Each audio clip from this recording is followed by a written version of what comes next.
I just lost a really good friend of mine. I broke down on the plane Cannot imagine that. in tears. Felt like I was the only one talking about this stuff. Why do you let this shit affect Why you do you, so yeah. much? Just give in. I felt like I was like surrendering my soul to the devil or something. He looks at me right in the eyes, read my mind from front to back. When they knocked on the door to tell him, that's when they found him dead from a heroin overdose. He just wanted her to tell me that he loves me for who I am. And I'm like,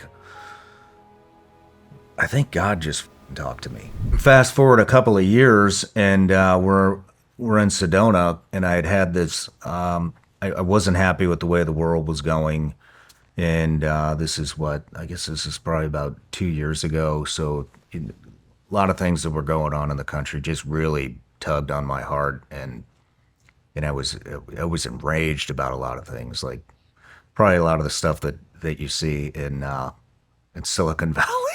But it Yeah. just really bothered me. Like the gender stuff with children is just something that I always I couldn't stand it. I couldn't stand reading about it, hearing about it, I share that feeling with you. and Especially as a father of young children, you're like, this is not it's not appropriate for my yeah, kids. yeah, and that stuff was really bothering me. And then I dive deep into China. I talk about it all the time. And a lot of the stuff that was going on over there and how they're pulling ahead and the spy balloon and all the. It was around this time frame, and I went to Sedona because I had read there's all these energy fields in Sedona, and I was like, maybe I'll feel something. I don't know. We'll see. We'll go on some hikes, go to some of these energy vortexes. I want to see if I feel anything. I didn't feel anything, and the last day there, it was a really rough trip of mine too. A really good friend of mine had just died.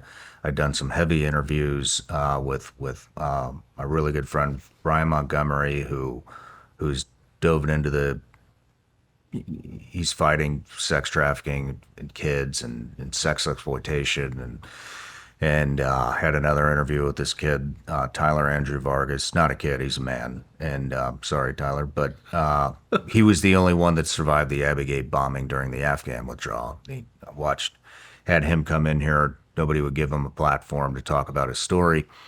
Comes in here, one leg, one arm, hobbles up these stairs to do this interview. No media would touch it. It was disgusting how the last administration handled the withdrawal, not only the withdrawal, but him personally. Tried to testify in front of Congress. Rough story, right? And so I got all this weight, and I'm supposed to be on vacation with my wife. And like I broke down on the plane. Like, and I'm not a guy that breaks down, but I broke down cannot imagine that. in tears. And she's like, "What? Like, what the hell is wrong with you?" And and I was just angry the whole trip. Very last day, I I'd stayed off social media the whole trip. It's the last day. I'm like, well, let's see what's going on, and I have to be on there for my business. I look, I see something that really pisses me off, and I'm like, we got to go on a hike. So we go on a hike, go up to this energy vortex, don't feel shit. And on the way back down, I had had this like internal battle going on in my head. That's like I felt like nobody else cared, and I felt like I was the only one talking about this stuff. And I was trying to basically convince myself, like, Shawn, why do you let this shit affect Why you do you so yeah. much?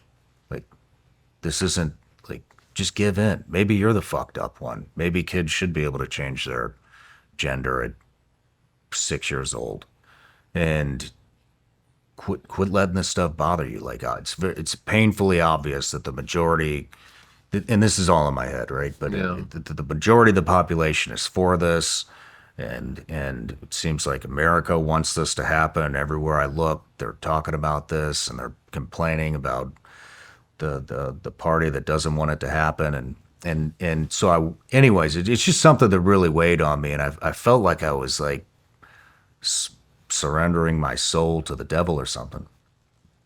And we walk through, we walk back into the gate, and we're in this. They had an armed guard at the gate, and and I pay attention to security just because of my background, and a lot of the security guards there knew who I was because of the podcast, and they would always come up and say hi and want to chat, and I'd been there for a whole week, and I walked by, and there's this old guy who I'd never seen there before ever, and he stops me and he wants to talk, and I just told you the state of mind I'm in. I'm not in the mood. I'm like looking at him over my shoulder, telling him, "Hey, I don't want to talk right now. I'm not in the mood. I just want to go to my fucking bungalow and call it a night." And so he snags my wife, and she's with me, and he starts talking to her, and I'm like, Great. turn around, and I look at him, and I square up, and he looks at me right in the eyes, and he fucking read my mind from front to back. And like every thought that I was having on that hike, never met this guy, never seen him. Like I said, I'd been there for a week. I thought I had met everybody. And he's like, "Hey, all this gender stuff that you're worried about, that's not your fight. And you don't need to worry about that. And all this stuff that you're worried about with China, that's not your fight either." And I'm like, after he said that, You're like it freaked me out because I'm like, so this guy just said this to guy's you. in my head. He's in my fucking you head. prompt And he him to went this? on. No, I didn't say a word. I just turned and looked at him like, all right, I guess we're going to have a conversation, like kind of being a dick. And that's what he opened up his conversation with, was reading my fucking mind. Who was this person? Exactly. Who was this person? So I go, so my mind blanks out after he said the China thing. It's Yeah. like he's talking about gender stuff, talking about China, and I'm like freaked out. Never seen this man before in my life. And he's in my head reading my mind. And so that ends. And then I look at my wife. We're walking back to, which is like a 2-minute walk back to our bungalow. And I'm like, I think God just fucking talked to me. And my wife goes, "Yeah, Shawn." She's like, "God's always talking to you. You just don't make room for him. You don't realize it." And we go into my bungalow, and we're just talking about Gabe, and I could go on for an hour about this, but Gabe has always been around. Like, I just feel his presence a lot, and I know he's around because little rabbit hole. Right before Gabe died, he had started this. He wanted to start this Wounded Warriors hockey league, and he told me he was going to have the Florida Panthers sponsor it. Mm-hmm. And I also told you Gabe was a heroin addict at the time, and I'm like, How are you going to do better that? clean it up if you're going to Yeah. pull that one off, buddy. Yeah. Because you look like shit. Well, I'll be damned. He gets it done. And the fucking Panthers sponsored his Wounded Warrior team. In fact, when they went to deliver him the good news and to knock on the door to tell him they were going to sponsor his team, the NHL was going to sponsor the first ever Wounded Warriors hockey team. When they knocked on the door to tell him, that's when they found him dead from a heroin overdose. Let's fast forward. Panthers win the What year was Stanley this? Cup for the first time ever. What's that? What year was this? This was it was about 2 years ago, so probably 23. Okay. So I got Sorry, for some reason I thought your friend passed away years prior. Sorry, I'm just Yeah. putting two and two together in my head. Yeah. Right. Yeah. well, he passed away before this. This is a while. When the Panthers won in this event that I'm about to tell you happened, was about 2 years ago. So the team gave me one of the original jerseys, and it has Gabe's name on it, SEAL Team 10 logo, and Panthers win the Stanley Cup, and that jersey's hanging down there in the front doorway. And I come in, and the day the Panthers won the Stanley Cup, that frame has been sitting there for 3 years, hasn't moved. Falls off the wall, probably weighs about 35, 40 pounds. Not a scratch on it, no broken glass, nothing. I mean, so anyways, I'm telling you, Gabe's always around. Excited. And there's a bunch of There's a bunch of other things that I could talk to you about on how he's been around. In fact, when we went to there, I told you I was in this vulnerable state, and we saw this guy that looked exactly like my friend Gabe. Like, same build, same brow line, same jawline. Like, if you put them side by side, they would be identical twins. But I could tell, obviously that it wasn't Gabe, but I was like, that's like, it's legitimately like an identical twin with some minute differences. And throughout the trip, this guy's everywhere with me. If we go to the pool, this guy happens to be at the pool. If we're going out on a hike, he's coming down the same trail going the opposite direction. Talk to this guy? No. If we go out in town and leave the resort for dinner, the guy winds up being at the same restaurant. And my wife, Katie's like, there he is, there he is, there he is, there he is. So sure as shit, we walk back from the gate. Like I said, this is like a 2-minute walk. It's like a duplex, like a bungalow that's a duplex. Didn't know who was staying on the other side this entire time. Walk up there, and there's this fucking guy that looks identical to Gabe, and he's the guy staying in the other half of the bungalow with his family. And I'm like, holy shit. Like, okay, that's weird. Now, I told you that I just lost a really good friend of mine here in Franklin. He was a SEAL, and he owned a bunch of smaller hospitals. And he's like one of the only friends that I had at the time where I knew he wasn't going to ask me for favors or promote his product or whatever, the podcast. He didn't need the exposure that I could bring him, and we could just sit down. I didn't want anything from him. He doesn't want anything from me. We both know that, and our relationship starts developing really fast.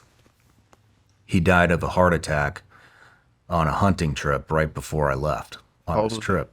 Probably in his 50s. And died with his son was on that trip. Actually, like a really good way to go. Died happy. His son was with him. Like, it was good. And he had just died days before. Go into the room, and I'm telling my wife, I can't believe this has happened to me. Like, what the hell is going on? I can't believe this. And she's like, quit saying you can't believe it. Like, it's happening. It's falling in your lap right now. Like, he's slapping you in the face. And my phone dings. Don't answer it because I'm in the middle of this discussion with my wife. And so we get done with that discussion, and I'm kind of cleaning myself up. It's pretty emotional. And I pick up my phone, and it's his daughter, who I'd not met. Doesn't have my number. Wasn't close with his family. I'd met his son a couple of times. I'd met his wife. I'd not met his daughter. And his daughter sends me this text, and she says, I'll summarize it. It says, hey, I just walked into my dad's gun room for the first time since he had passed. And basically says that her dad talked to her and said, I want you to talk to Shawn because Shawn knows a side of me that nobody else knows. And Shawn was becoming my best friend really fast, and he just wanted her to tell me that he loves me for who I am. Now, this shit all happens within 5-10 minutes. Yeah, And so that to me was that was it. I was like, okay, you've got my attention. yeah. And so anyway, so then I came home and made a bunch of calls to people that I know that are in this. My first call was this guy Eddie Penny, who had talked about his journey to Christ. Eddie Penny was a SEAL Team 6 guy and had another really rough go and then found Christ. And I released his episode on Christmas of 2022, maybe. And ever since then, just about every single person on the show has brought up God in some way, shape, or form.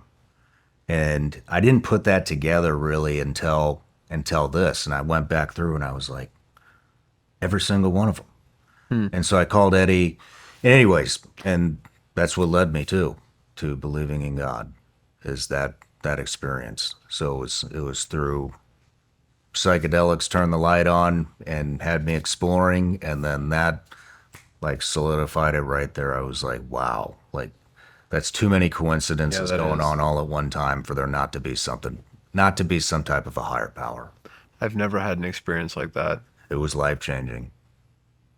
That's incredible, man. I'm kind of speechless. No matter where you're watching Shawn Ryan Show from, if you get anything out of this, please like, comment, subscribe, and most importantly, share this everywhere you possibly can. And if you're feeling extra generous, please leave us a review on Apple and Spotify podcasts.